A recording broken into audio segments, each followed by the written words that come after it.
Bonjour à tous, dans cette vidéo, nous allons mettre à mal en quelque sorte la notion d'exemplarité. Je vais vous faire la démonstration que ce terme est dépassé malgré le fait qu'il soit encore régulièrement utilisé dans le monde du travail.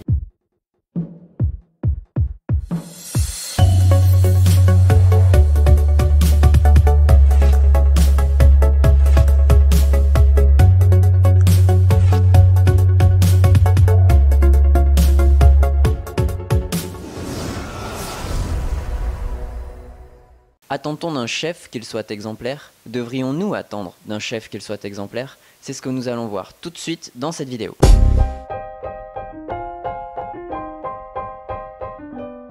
L'exemplarité se définit en entreprise comme la somme des comportements à réaliser pour être irréprochable. L'exemplarité, c'est tissé à la hauteur d'un contrat social des membres de l'organisation. C'est-à-dire que l'équipe demande au chef d'être exemplaire et son supérieur hiérarchique lui demande également. Pourtant, l'exemplarité pose deux problèmes majeurs de nos jours. D'une part, elle n'a pas de fondement philosophique et demander à son chef ou au président de la République d'être exemplaire peut être complètement absurde et nous allons voir pourquoi. D'autre part, elle n'est pas du tout inspirante. Un chef exemplaire ne motivera pas ses équipes, c'est faux. Et là aussi, nous allons voir pourquoi et comment dépasser ce concept. J'entends par là devenir inspirant.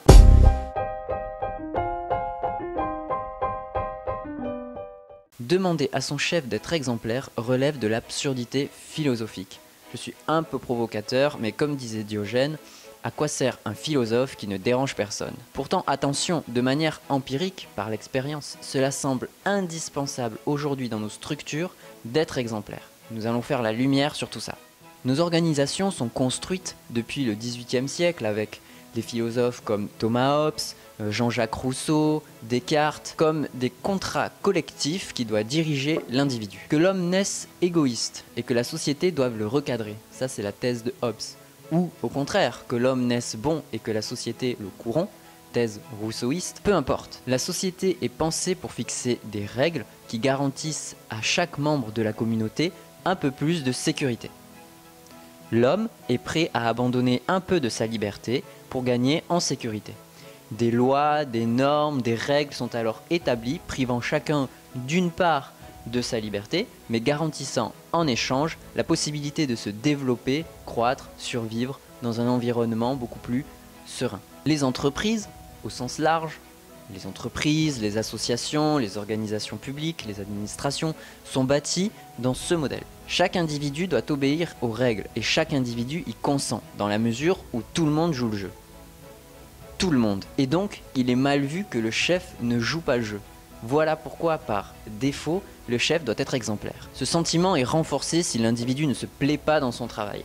Il a la fameuse phrase qu'on entend souvent « tous unis dans la douleur ».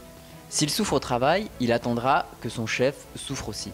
S'il a du mal à arriver à l'heure au travail, il attendra que son chef soit ponctuel. En revanche, si un individu est souvent en avance, il n'aura que peu d'opinion de l'heure d'arrivée de son chef. Mais, car oui, il y a un mais. Le chef est un être humain comme tout le monde et a le droit d'avoir des défauts. Si j'attends de mon chef qu'il soit exemplaire, sans défaut, je le vois comme un surhomme. De plus, c'est que je considère qu'il doit y parvenir avant moi, à l'exemplarité. Il doit donc être exemplaire pour qu'à mon tour je le sois. Je le place donc en position de supériorité et par défaut, moi, en infériorité. J'établis ainsi une relation de parent-enfant. Mon chef est mon parent et je grandis en faisant comme lui. Or, nous évoluons dans des entreprises composées d'adultes qui doivent travailler ensemble. Il ne devrait pas y avoir de relation parent-enfant, même avec des organisations hiérarchiques où celles-ci, par souci d'efficacité, ont nommé un individu responsable du plan de charge et de l'organisation. Ce n'est qu'un rôle dans l'organisation. Être supérieur hiérarchique qui donne un certain pouvoir, mais en aucun cas une supériorité identitaire. Ce n'est pas pareil. Si en plus de tout ça, on considère que je ne travaille pas pour mon chef, mais pour moi, pour mon client, pour un environnement, sous les ordres et les différentes directions de mon chef, bien sûr. Pourquoi pas? Eh bien, je n'attends pas qu'il soit exemplaire. Je m'en fous. Je travaille pour moi. Je fais ma vie, il fait la sienne, je n'ai pas besoin qu'il fasse bien pour moi bien faire. Mon rapport au travail est propre à moi. Cette thèse est une thèse hédoniste assez âgée. Les philosophes antiques, dits présocratiques, il y a 2400 ans environ, évoquait souvent ce sentiment de liberté et de ne dépendre que de soi-même. Un véritable hédoniste qui recherche le plaisir dans la juste mesure ne peut vouloir de mal à quelqu'un. Par extrapolation et pour faire court, il n'a pas besoin de loi. Les lois qu'il se fixe lui-même lui suffisent. On aurait tort de réduire les hédonistes à ceux qui assouvissent leurs désirs comme des animaux. Ce n'est absolument pas ça. Il y a une recherche du plaisir juste, sans excès ni manque. Ainsi, des individus hédonistes évolueraient en société sans avoir besoin de lois ou de règles, car tous voudraient la même chose. Faire du mal à l'autre reviendrait à avoir des soucis, des vengeances, des jalousies, etc. Donc l'hédoniste s'en les noie. On construit ainsi une société non pas en fixant des règles collectives qu'on impose aux individus, et dont certains ont le réflexe de tout faire pour y échapper, mais bien en misant sur l'individu et son éducation, qui va se mettre à collaborer pour son propre intérêt et ceux des autres. Dans notre cas, le rapport au travail deviendrait personnel. Le rapport à la politique également. Pourquoi devrais-je attendre que mon président de la République soit exemplaire, par exemple? Cela voudrait-il dire que s'il s'autorise à ne pas l'être, je m'autorise à ne pas l'être également? Et pourquoi? Si je regarde ma vie avec le seul prisme de ma conscience, mes choix, mes décisions, mes réflexions, ma philosophie, je n'ai pas besoin que d'autres individus agissent bien ou mal. Je n'agis pas par rapport à eux. J'agis dans un but hédoniste d'atteindre le bonheur qui me concerne moi. En résumé, attendre de son chef qu'il soit exemplaire revient à replacer la relation d'adulte à adulte en relation parent-enfant.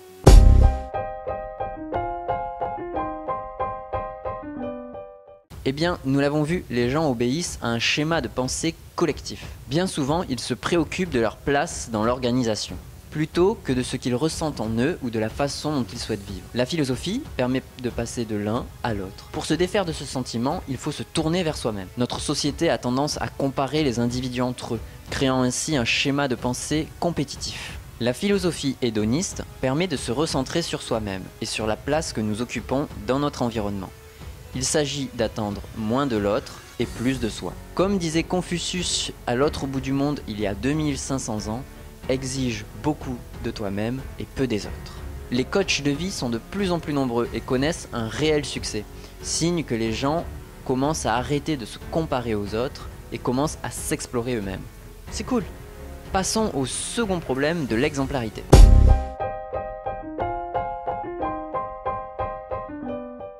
Le second reproche à l'exemplarité que nous pouvons construire ensemble est le souci du sentiment qu'elle inspire. De manière empirique, on voit que ça ne fonctionne pas. Pourquoi? Un réflexe de protection entre en jeu. Si mon chef est exemplaire, je l'identifie comme quelque chose d'extérieur à moi. Il est exemplaire lui, et moi, c'est moi. Si je le vois tout réussir, être nickel tout le temps, et que moi je n'y arrive pas, je vais me dire que c'est plus facile pour lui. C'est malheureusement un biais cognitif, un réflexe de notre cerveau. Si je tente quelque chose et que ça marche, je me dirais que j'ai tout mis en place pour que ça fonctionne. En revanche, si je tente la même chose et que ça échoue, je me dirais que je n'ai pas eu de chance ou que ce n'était pas le bon moment, bref, que ce n'est pas ma faute. C'est un schéma que notre cerveau aime bien, c'est comme un réflexe. Dans notre cas, je me dirais que mon chef a certainement moins de problèmes que moi à la maison, dans sa vie privée. Il est moins sujet à l'angoisse, il a besoin de moins de sommeil, il ne fait que travailler tout le temps alors que moi j'ai des plaisirs, ou il est mieux payé que moi. L'exemplarité peut donc amener à un effet inverse souhaité, le désengagement. C'est le second problème de l'exemplarité que l'on vient de démontrer dans cette vidéo. Il ne faut néanmoins pas oublier que nous évoluons dans des structures qui nous demandent d'être exemplaires. Qu'ils aient raison ou tort d'attendre cela de nous, quelque part, ce qui compte, c'est qu'ils attendent quelque chose de notre part. Donnons-leur donc mieux que l'exemplarité, donnons-leur l'inspirance.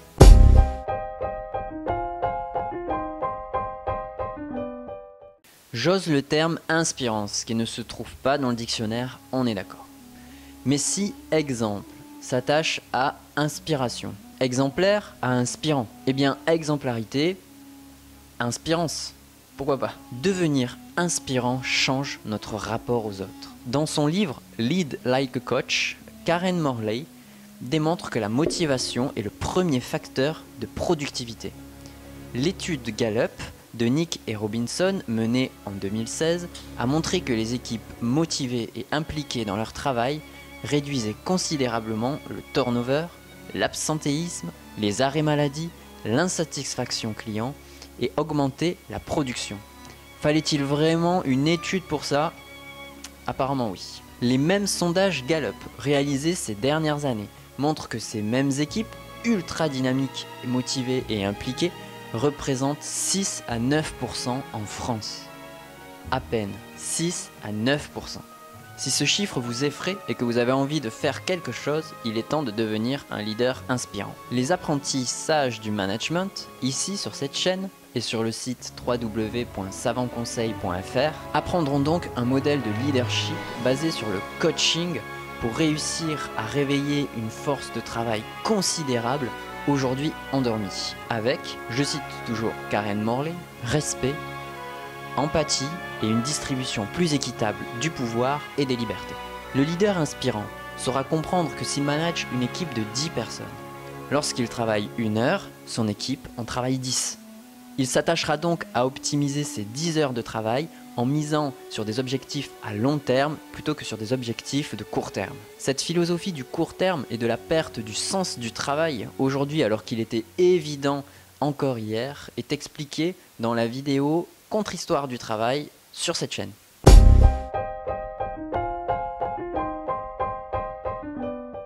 Devenir inspirant, c'est permettre à ces équipes de développer tout leur potentiel, en leur apportant ce dont elles ont besoin. Pour reprendre l'image d'Isaac Getz, professeur et auteur sur les modes d'organisation des entreprises altruistes et libérées, un jardinier ne force pas une fleur à éclore en l'ouvrant prématurément manuellement, mais il lui apporte eau, minéraux, soleil et bienveillance. En d'autres termes, il sécurise son environnement et lui donne les clés pour s'épanouir dans ce qu'elle sait le mieux faire. Pour cela, vous devez connaître leur réalité, le terrain, leurs préoccupations, leurs aspirations, leurs motivations, pour mieux cibler vos discours et méthodes managériales. Ok, mais pour revenir sur l'exemplarité, finalement, est-elle contradictoire avec l'inspirance ?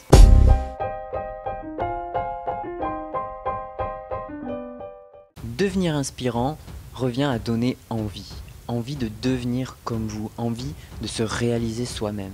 Il provoque chez vos collaborateurs un sentiment intérieur, interne à eux-mêmes, et non pas extérieur et distant comme l'exemplarité. Il provoque l'envie, le désir d'être une meilleure version de soi-même. Le manager sage va au-delà du manager coach, dans le sens où il replace ses équipes dans un environnement plus grand que l'entreprise et le client. Le coach, première étape, devient inspirant. Seconde étape, le sage est éthique, il est moral, il est développement durable, il est équilibre, équité, philosophie, sagesse. Le manager sage vit sa vie en cohérence avec lui-même, avec une loi morale. Il vit une vie exemplaire en quelque sorte, mais pas comme un exemple à reproduire et à copier. C'est-à-dire, faites ce que je fais et vous serez comme moi. Non, mais plutôt, trouvez votre chemin comme moi je l'ai trouvé. Il est donc intègre, inspirant et non exemplaire.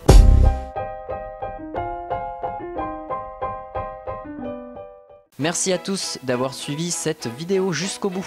Si le sujet vous intéresse, abonnez-vous, il y aura d'autres vidéos. Sinon, on se retrouve sur www.savantconseil.fr. À bientôt.